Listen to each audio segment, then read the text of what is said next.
Hello, it's Pastor Goodman, and I want to invite you to join with me in a Bible reading adventure again. As many of you know, I finished a few months back what was supposed to be a year-long read through the Bible. It took me closer to 18 months, but I read it from cover to cover. First time I'd done that in many, many years.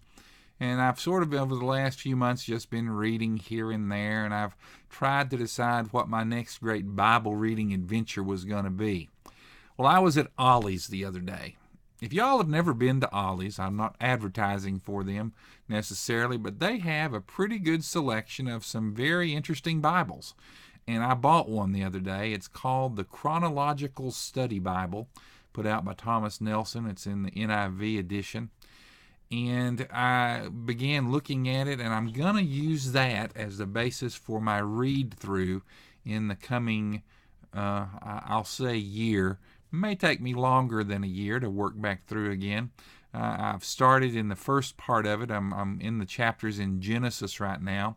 And what a chronological Bible tries to do, I'd looked at these on and off all of my ministerial career, but never really got into one to see how they really were laid out.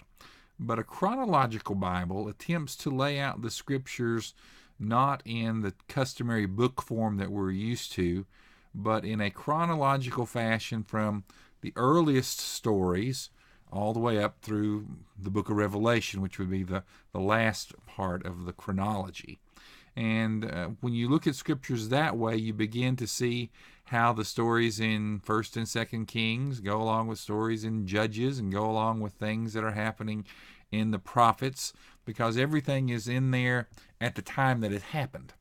When I read through the Bible the first time over the last year, one of the things I noticed was the prophets, they can be a little confusing because you're always saying to yourself, now exactly when is this happening? Who is the king at this time? Luckily, I had a great study Bible to help me keep the chronology sort of in my mind.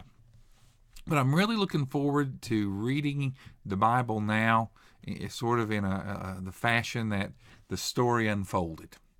And I challenge you to, you don't necessarily have to get the one from Ollie's, although it is a very good study Bible, but try to find yourself sometime a chronological Bible, and why don't you join with me as we read through the Bible in the next year to year and a half as a chronology of the events from Genesis all the way through to Revelation, laid out sort of in the order that they were happened, rather than just the arbitrary ways that we as humans have divided the Bible up into the various sections.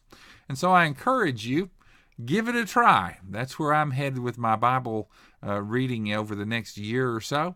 And I invite you to join with me again as I take an adventure through the Bible, this time in chronological order. God bless, have a great day, and I hope to see you in church on Sunday.